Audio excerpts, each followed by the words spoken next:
What up, y'all? Shit, back at it. Sitting at home now. We got off that hard days of slave labor, you feel me? I got to start slaving for myself a little bit more, man. I'm getting over, man. I just was sitting here thinking to myself, man, I thought about the music industry and what was going on in Dallas for the last couple of years. You know, excuse me, y'all, I'm very sorry, but I thought about one particular person, man, and I don't know why it crossed my mind like that, but Mo 3, you know, Mo 3 was a damn good artist, man. I mean, the man had a style that I ain't seen nobody, just emulate and make nothing out of it. And to me, his murder was a little bit higher than what they portraying. But that's just my thoughts. I'm talking to myself. You feel me? But the way I visualize this thing, I categorize four murders in the same similar fashion, but all with the same meaning. You hear me? It's like Young Dog. I don't think that was no street beef. It was made to look like a street beef, but it was a puppet behind the string. All because of revenue. You feel me? I'm gonna break it down for you in a minute. I'm gonna get to it. I ain't gonna take too much of your time. I appreciate y'all. But and another one, Tupac, Biggie, Mo 3, King Von, and all of them other. That was some street wacko bullshit. Nothing. It was nothing. It's just what it was. They wanted to be, and that's what happened. Hear me? But now the way I see it, I'm gonna round it up like this. In Tupac and Biggie era was somebody got to move. You know what I'm saying? It was a lot of labels that was, doing their thing, but they wasn't doing their thing. You feel me? Because you got these two guys right here. Let me tell you, at that point in time, No Limit, they was out, but they was coming down the slope or the peak that they had. They had a damn great run, Master P of Genius. You feel me? You had Cash Money right now. They right down on that peak. A Slam of Genius, Birdman of Genius. You know what I'm saying? Them guys good. But you got Tupac right here. I mean, come on, man. If you pass by 10 cars in my city, I'm speaking for what I know. 8 of them playing Tupac. You might get one playing Jay-Z, Jay or Genius. You might have one playing Jay-Z. He had his Blueprints and Black Prince out back there. But that wasn't what we was listening to. Just to be honest, no hate, no diss. Great album.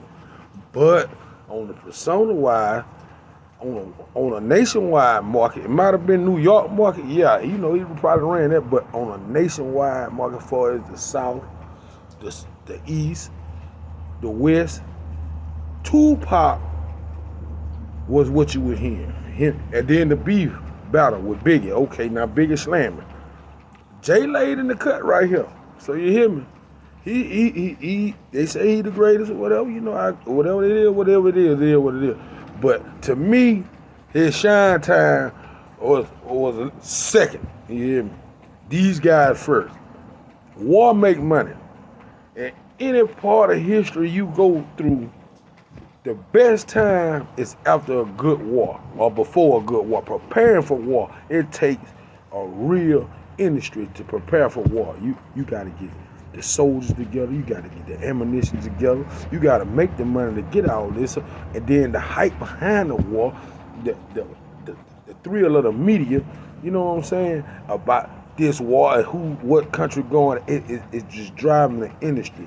It's revenue coming in, constantly coming in. This war sale, you know what I'm saying? War sale any day. You hear me? But yeah, like I was saying, there's a lot of jokers who getting second to none then, you know what I'm saying?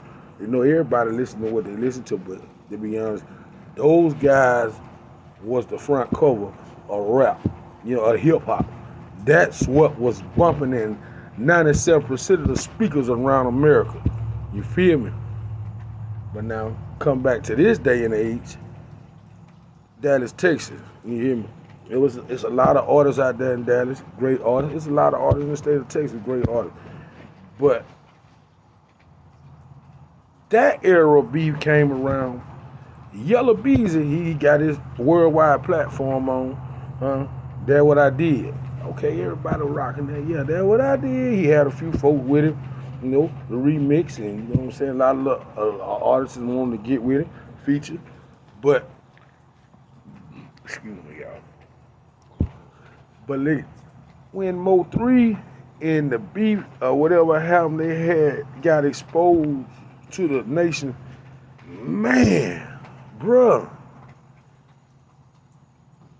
Mo 3 seems like you went from hearing that what I did coming out of 7 car speakers when you pass by to every 10 you pass by. Everybody ain't your partner, everybody ain't your friend, whatever. Everybody, you know what I'm saying? Out of 10 cars you pass by during that time, 10 cars playing that. You hear me? It pastor, the nigga driving the hearse, the nigga preaching at the funeral. You hear me? The nigga at the wedding. Yeah, it was motherfucking wedding song. Everybody ain't your partner. Everybody ain't no, you know what I'm talking about? For real. But this man here, and I'm way in Mobile, Alabama. Pritchard, Alabama to be exact. I don't know nothing about what's going on in Dallas. It ain't my concern. You know what I'm saying? I respect everybody about it. But I'm just talking to myself. This is my opinion. Trap, whatever he is, they say he, guru, gangster, big dog, all good for him. And take my ass out to him. But everybody pointing the finger at Trap. Oh, they got him for kid. Trap might have been on the interstate, but Trap ain't had nothing to do with it. Trap wasn't nothing but a Trap. Let's say, little how you put that. He was a test dummy. You hear me? Y'all keep the forefront up, keep it hot. Why? The real gorilla slide around the back door. This man got to get out of somebody's way, man. You hear me? From Dallas to Houston. Oh, Houston. Say like that. It's a lot of hot rappers out there, Houston. But from my city, what I can speak on, you pass by 10 cars during this era, 10 cars bumping Mo 3, some sort of Mo 3, hopping out the window. Oh, Lord, scared to come outside. Who in the hell is Bobby Billions? Never heard of him a day in my life. But when Mo 3 holler, you scared to come outside? That's when you heard of Bobby Billions. But we still didn't put together, there was Bobby Billions song. Cause frankly, Bobby Billions ain't do nothing on his song, but he got that platinum plaque because he got this platinum nigga doing these platinum verses. You hear me?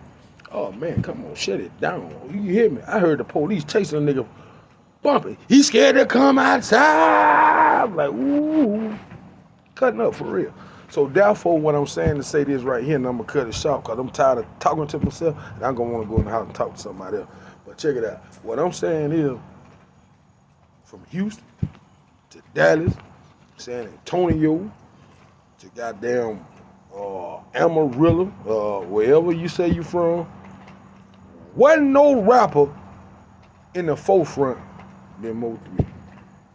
If I go to YouTube, I'ma slide by all of this here. This is my playlist. And Trap Boy ain't gonna be number 1. Yellow Bees ain't gonna be number 1.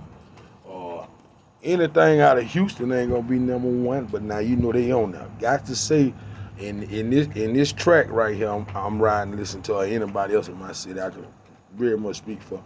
You gonna have your UGK come in after that. You gonna have your Pimp C kicking in the flow after that. You gonna have your Zero kick in after that right there. Listen to it, but you ain't gonna have no Yellow Bees kick in. You ain't gonna have no Trap kick in. You ain't gonna have no Young Thug kick in. Maybe some youngsters, but man, all that. All I'm saying to say this. You gotta look further than what the media is portraying behind these killings. As a young Dolphin Memphis, everybody want to put Gator on them. I don't know what happened. I don't know them guys. It really ain't my concern. But I'm just talking to myself. Man, Dolph was a hot dude, man. Dolph was doing big things, man. Dolph was getting the attention from the people, not only from the music industry, but for the footprint he was laying down in that city. And they to say, well, he was born in Chicago. Yeah, I don't give a damn where you born at, is where you at right now. You hear me? But that man was making a forerunner, and he was trafficking marijuana the legal way, making way more money than off his music. Yeah, he had shot his what y'all call it, bandos up. He had rent them racks up so bad. The boy wanted in on some of that money that his company would get, you know. And to me, I think he asked about that. But I'm finna go, y'all. Y'all, I mean, I'm just putting something out there. I'm talking to myself. These mosquitoes bite y'all, man. God bless y'all, man. Y'all have a great night.